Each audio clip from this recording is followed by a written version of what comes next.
Subscribe.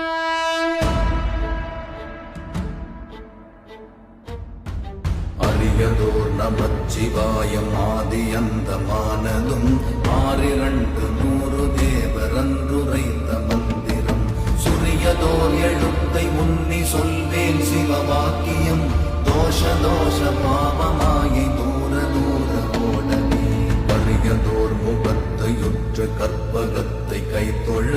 கலைகள் நூற்கண் ஞானமும் கருத்தில் வந்துதிக்கவே பெரிய பேர்கள் சிறிய பேர்கள் கற்றுணர்ந்த பேரெல்லாம் பேயனாகி மோதிடும் பிழை பொறுக்க வேண்டும்